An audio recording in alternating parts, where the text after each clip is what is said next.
Na semana passada nós falamos sobre a unidade da igreja. Aqueles que estiveram presentes lembram do assunto. E alguns irmãos me procuraram no final do culto e me disseram, me pediram que eu continuasse falando algumas coisas mais sobre a igreja. Então eu vou falar um pouco hoje sobre esse assunto e vou tentar nos próximos encontros trazer mais algumas informações bíblicas sobre a igreja. E o que nós queríamos falar hoje é a respeito deste tema. O que é a igreja? O que é a igreja? Existem muitas crenças religiosas e muitos grupos ou seitas. Lembra que nós falamos isso na semana passada e até mencionamos que estão cadastrados nos órgãos públicos mais de 8.000 denominações religiosas, uma divisão, subdivisão e uma multiplicidade de seitas e de grupos religiosos diferentes entre si. E nós levantamos essa questão hoje: o que é realmente a igreja? É importante compreender o que é a igreja, é muito importante. Por quê? Porque foi o assunto principal de Jesus quando esteve na terra. Jesus veio para estabelecer uma igreja. Então, ele é o assunto principal de Jesus nas suas pregações, é sobre a igreja. Então, é justo que estudemos este assunto, que venhamos a conhecer bem o que significa a igreja. E quando uma coisa é bem compreendida, não há mal-entendidos. Às vezes há confusão e desentendimento sobre o verdadeiro significado da igreja por falta de compreensão, por ignorância, por desconhecimento. Então, quando a gente conhece bem uma coisa, os mal-entendidos vão embora. O que a igreja significava no primeiro século? Isso é importante. O que ela era no primeiro século? Como era descrito, como era a igreja? E é isso que nós pretendemos ver. Vamos ver realmente o que a Bíblia tem a dizer sobre a igreja, de acordo com as Escrituras, que é o que nos interessa. Vejamos primeiro o que a igreja não é. Precisamos nos livrar de ideias e concepções falsas sobre a igreja. Existem muitas ideias errôneas sobre o significado da igreja, o que é, o que deixa de ser.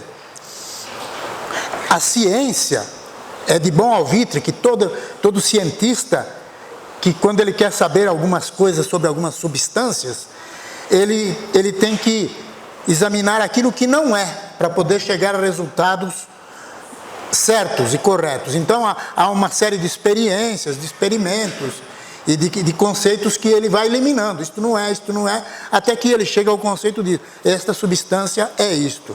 Então é isso que nós queremos fazer. Constatando o que a igreja não é, poderemos assim ficar sabendo melhor o que ela é. E esse é o nosso objetivo em poucas palavras. Primeiro, a igreja não é um prédio de areia e cimento. Nós estamos reunidos aqui dentro de um prédio de alvenaria. Deus está aqui, está conosco. Mas na parte da tarde, Deus não vai estar aqui, porque Ele não habita em prédios feitos por mãos humanas.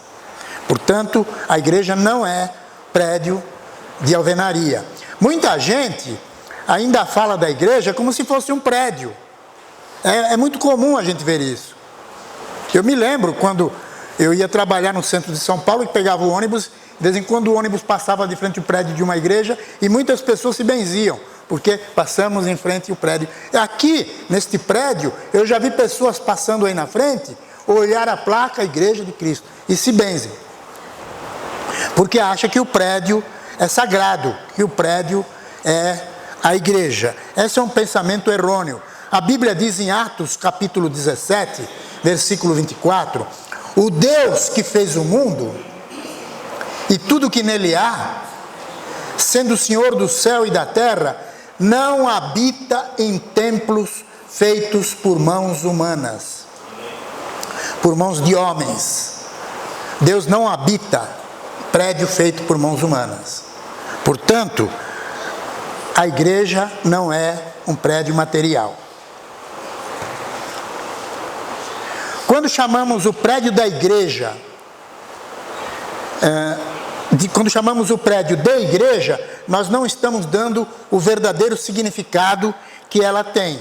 Em 1 Pedro, capítulo 2 e 5, diz: vós também, como pedras vivas, sois edificados casa espiritual e sacerdócio santo, para oferecer sacrifícios espirituais agradáveis a Deus por Jesus Cristo. Você notou bem as palavras deste texto? O apóstolo Pedro está se dirigindo a cristãos, pessoas que foram batizadas, convertidas. E ele diz: vocês, como pedras vivas, não pedras que construíram este prédio, mas pedras vivas, pessoas, são edificados, vocês são um edifício, são edificados, casa espiritual. Então, Deus habita não numa casa material, mas numa casa espiritual. Que é quem? Os cristãos, pedras vivas. Cada cristão é uma pedrinha no templo do edifício espiritual de Deus. Qual a finalidade disso? Ele diz: vocês são como sacerdotes. O que os sacerdotes faziam no Velho Testamento? O Luiz Queiroz, que esteve aqui servindo a ceia, nosso irmão da 9 de julho, né? Bem-vindo, ele explicou que no passado eram oferecidos sacrifícios animais no culto. Hoje nós oferecemos sacrifícios espirituais, é o que o texto está dizendo, para oferecer sacrifícios espirituais agradáveis a Deus por Jesus Cristo. Então isso é a igreja, constituída de pedras vivas, um edifício, uma casa espiritual que tem a função de oferecer sacrifício a Deus. A igreja é casa espiritual e não material. Ainda pensando no que a igreja não é, a igreja não é uma sociedade, uma entidade social, ou uma associação, ou um grupo político que tem objetivos políticos, ideológicos. Não. A igreja, o propósito da igreja, não é oferecer recepções ou degraus para guindar posições elevadas na vida. Não é esse o propósito da igreja. Muitas pessoas são membros de religiões por causa dos benefícios sociais que eles alcançam. Porque eu vou e lá eu recebo uma cesta básica, eu vou porque lá eu recebo um auxílio, eu vou. Não, isso não quer dizer que a igreja não possa fazer isso, não possa dar uma assistência social, mas o propósito da igreja não é esse. Claro que há benefícios na comunhão entre si. Nós somos irmãos, nós somos ligados espiritualmente. Em Atos capítulo 2, versículo 42, diz que a igreja primitiva, a igreja lá no primeiro século, perseveravam na doutrina dos apóstolos, na comunhão, no partir do pão, nas orações. Esse encontro entre irmãos, entre cristãos, traz inúmeros benefícios. Claro que o benefício da associação cristã, quer dizer, o ajuntamento cristão, traz benefícios para os fiéis. Mas esses laços de amizade e comunhão ligavam todos. Mas o objetivo principal da igreja não é simplesmente esse. Ser membro da igreja significa muito mais do que ter um entretenimento social. Um lugar onde nós vamos ver uns artistas cantando músicas evangélicas bonitas, depois aplaudimos. Um lugar onde vamos ver um orador falando bonito e depois admiramos. Não, o objetivo da igreja não é esse. Não é entretenimento.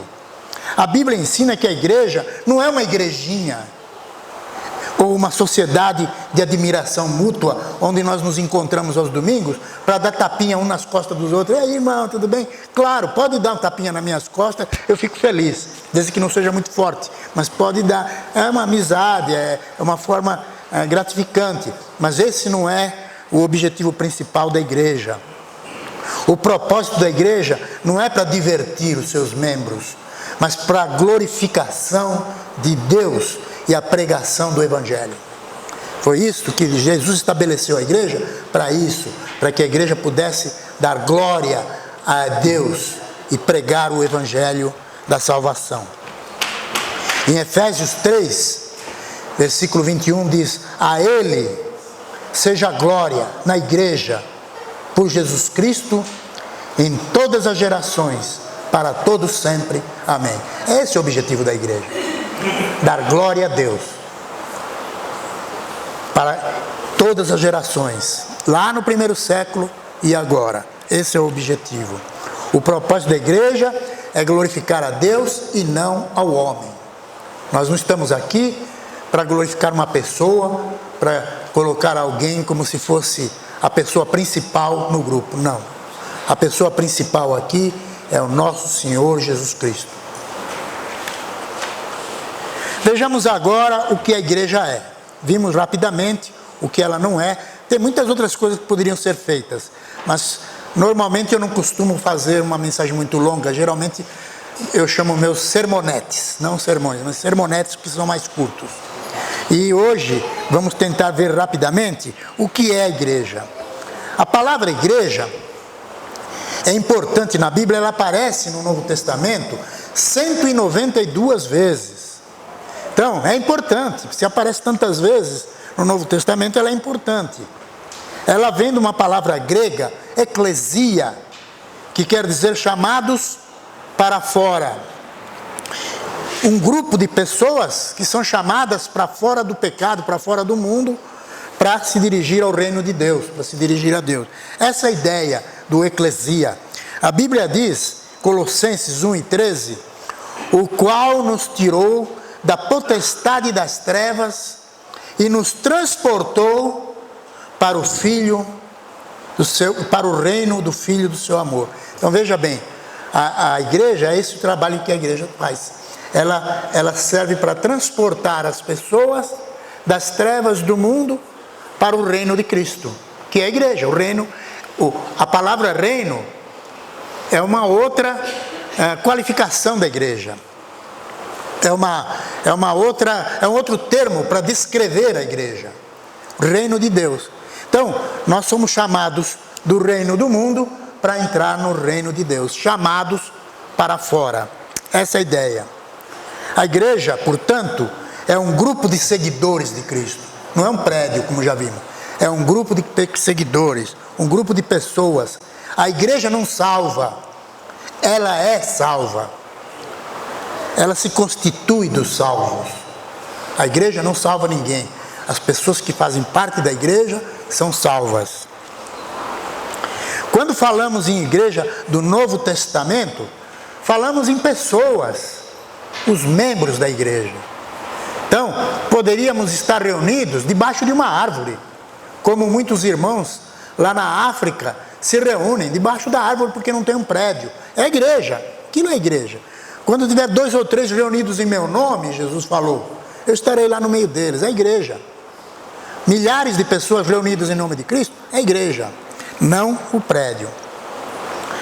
E a igreja de Cristo hoje? Como nós podemos ter a igreja de Cristo hoje? Como era no primeiro século? Como era aquela igreja na sua pureza original, antes de ser corrompida e deturpada por falsas doutrinas? Como é que nós podemos ter essa igreja hoje, no século 21? É isso que nós queremos. Veja o que eu encontrei de um amigo que escreveu. Ele disse, um curador de um museu notou que uma pintura estava desbotando. Chamou peritos, pessoas especializadas, e descobriram que a pintura que descascava escondia uma outra mais valiosa. Com muito cuidado, a pintura que descascava foi removida e uma pintura muito mais valiosa estava escondida. o mundo artístico foi beneficiado com uma obra-prima original. Você entendeu? Viram lá no museu um quadro bonito que estava descascando. O que será que está acontecendo com esse quadro? Chamaram um especialista, ele veio, examinou e foi tirando aquela tinta, e debaixo daquela tinta tinha um quadro maravilhoso, mais antigo, mais valioso. Por que eu trouxe este exemplo? Semelhantemente, a restauração da igreja também é possível. Nós podemos restaurar a maravilha da igreja do primeiro século. Jesus estabeleceu a sua igreja lá no primeiro século. E agora as adições dos homens tendem a obscurecê-la. Não somente as adições, mas também as tradições dos homens tentam obscurecer a verdadeira igreja. E assim, ela fica escondida muitas vezes. Enquanto vários clubes religiosos posam como igrejas, podem esconder a coisa mais valiosa, que é a igreja no primeiro século, como diz as Escrituras. E clubes religiosos dos homens dão conforto, mas a igreja divina de Cristo dá vida. E é o que nós queremos, a vida eterna no Senhor. A Bíblia, que é o guia de todos os cristãos, é o guia de Deus para o nosso mundo, ela mostra o que era a igreja estabelecida por Cristo no primeiro século. Veja o que Jesus fala, o que a Bíblia fala sobre Jesus e a igreja. Em Efésios 1:22 diz: e sujeitou todas as coisas a seus pés, e sobre todas as coisas o constituiu como cabeça da igreja, que é o seu corpo, a plenitude daquele que cumpre tudo em todos. Então, muito clara essa passagem. A igreja é um corpo e tem um cabeça, um só, Jesus Cristo. Nenhum homem é o cabeça da igreja, Jesus Cristo é o cabeça. E a igreja é o seu corpo. Essa é a descrição básica da igreja. Até os anjos são condenados por incluir coisas que não são ensinadas no Novo Testamento. Nós temos que ter cuidado de, quando estudar, quando querer conhecer a igreja, ficar só na Bíblia. Não no que eu acho, no que a pessoa fala, no que um teólogo explica, mas no que as Escrituras ensinam. Em Gálatas capítulo 1, versículo 8 e 9 diz, mas o apóstolo Paulo dizendo, mas ainda que nós mesmos quem? Os apóstolos.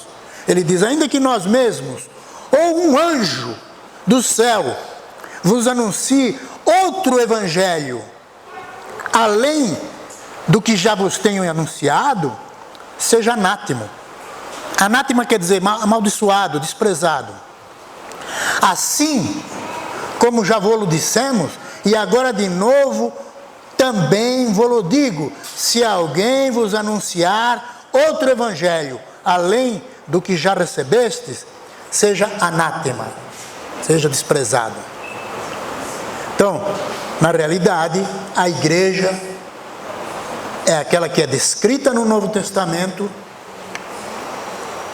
e nós podemos conhecer a igreja se conhecermos o Novo Testamento. A igreja primitiva é o que nós estamos tentando fazer, e é respeitar as Escrituras. Até as palavras dos apóstolos devem ser analisadas. O apóstolo Paulo, um missionário cristão, aliás, o maior missionário cristão que já existiu, ele viajava de cidade em cidade ensinando o evangelho. E ele passou na cidade Tessalônica, Éfeso, Galácia, várias cidades, até que ele chegou numa cidade chamada Bereia.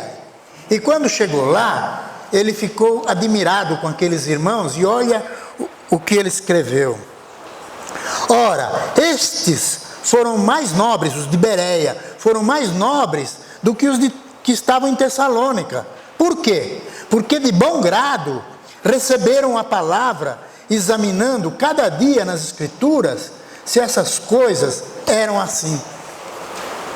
ele poderia ter ficado ofendido, porque ele foi lá em Tessalônica, e ele pregou, e todo mundo, que legal, ótimo. Mas quando ele chegou em Bereia, as pessoas receberam o que ele disse, e ficaram examinando, para ver se o que ele estava falando, de fato, estava registrado nas Escrituras. E ele disse, estes eram mais nobres. A nobreza dos bereanos deve marcar a nossa conduta quando ouvirmos a pregação do Evangelho. Vocês não podem engolir tudo que eu falo aqui. Vocês têm que chegar e examinar o que eu estou falando, porque eu sou humano. Eu posso errar como qualquer outro. É preciso que examinemos as Escrituras para saber se aquilo que está sendo dito confere com a vontade de Deus. Conclusão. Podemos tirar as adições, ou tradições também, feitas pelos homens, usando a Bíblia. Vamos achar aí a igreja restaurada, como aquele quadro lá no museu. Nós não devemos aceitar nenhum ensinamento religioso que não é comprovado pela Bíblia. A Igreja de Cristo é uma realidade no século 21. Ela foi instituída lá no primeiro século e hoje, 21 séculos depois, ela é uma realidade. Ela está aberta para aqueles que rejeitam clubes religiosos feitos pelos homens. Ela está aberta, inclusive para você, que ainda não veio para este movimento que é chamado Igreja de Cristo. Ela está aberta para os que aceitam a Bíblia como única autoridade religiosa. Por isso, irmãos e amigos, pedimos que você ajude a restaurar a Igreja de Cristo. Não somente você, mas também que Deus nos ajude nessa missão. Amém.